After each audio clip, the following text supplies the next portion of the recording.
Welcome back, gang. This video is part 2 of a 2-part tutorial in which I illustrate the principles of cohesion and coherence. In this part, I examine the published version of the text that I discuss in part 1.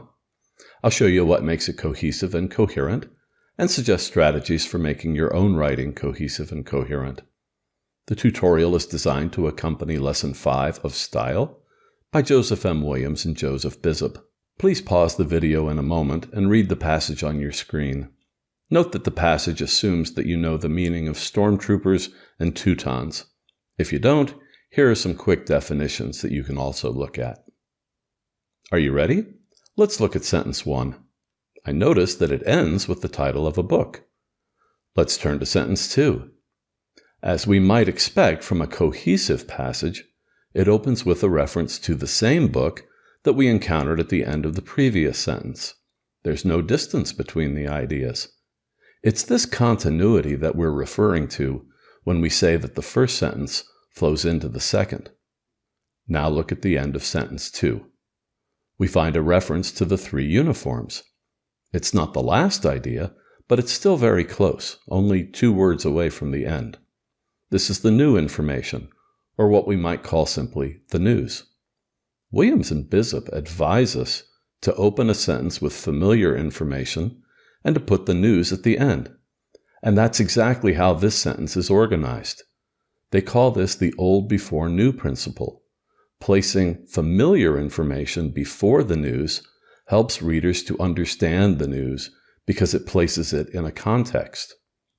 Let's move on to sentence 3. Sentence 2 ends with the uniforms, and sentence 3 begins with the uniforms. As before, the ideas flow continuously from the first sentence into the next sentence. So what we're seeing in these first 3 sentences is an example of cohesion. Williams and Bissop say this: sentences are cohesive when the last few words of one set up information that appears in the first few words of the next. As I look ahead to sentence 4, I notice that the cohesion pattern, that sense of flow, ends. That's actually a good thing. Imagine what would happen if every sentence flowed into the next. We would discover that every sentence begins with a different topic. Readers would have a hard time understanding what the paragraph was about. So the author of this passage wisely avoids that problem. We get cohesion for a little while, and then it stops. Let's look at sentences 3, 4, and 5 all together. Notice that they all begin with a type of uniform. So while they do use the old before new principle, they're not doing so in a cohesive way. They're doing so in a coherent way. Williams and Bissop tell us that readers will feel that a passage is coherent when they read a sequence of topics that focuses on a narrow set of related ideas. And that's what we see in sentences 3, 4, and 5. Each sentence begins with a reference to the same topic, the uniforms. The exact nature of each uniform is the news of each sentence, so it comes at the end of the sentence. If we look ahead to sentence 6, we see it begins with the word these, which is another reference to the uniforms. Typically, we achieve coherence by repeating the same word, but pronouns and synonyms will also do the job. What we see here is a series of 4 sentences that all begin with the same topic. That's coherence. To enhance the coherence, the passage also uses the counting transitions: the first uniform, the second uniform, the third uniform. I think you'll agree that the ideas are very easy to follow. Let's keep looking at sentence 6. It connects the uniforms to symbols. This is not the same topic we saw in the previous sentences, but it is a familiar topic. We encountered symbols back in sentence 4.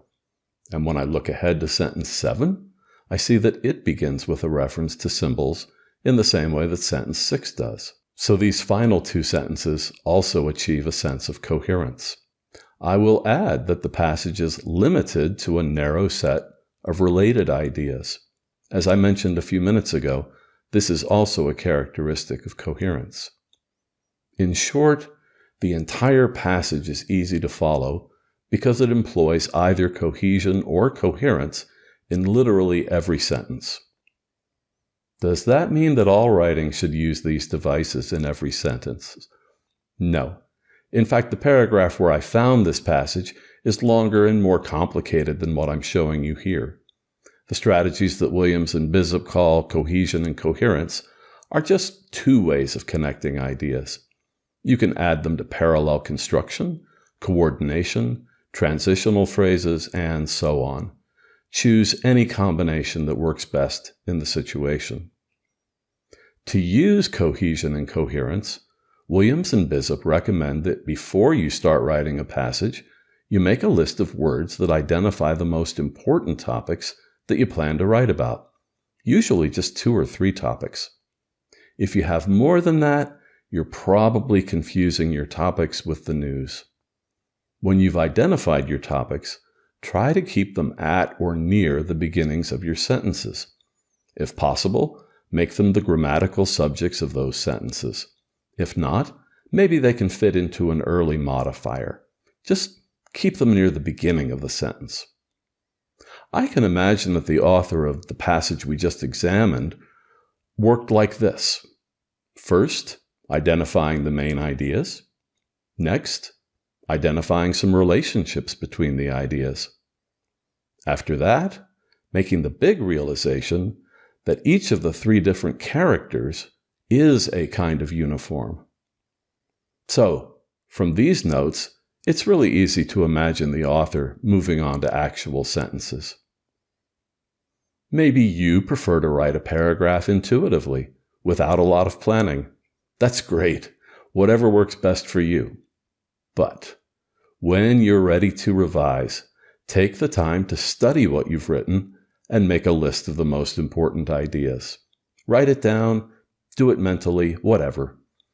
Do you have a sense of flow, especially in the first few sentences? Do your sentences begin with the topics and end with the news? Is the number of topics small? If the answer to any of those questions is no, make some improvements. Delete what doesn't fit. Change the sequence of ideas. Rename your topics.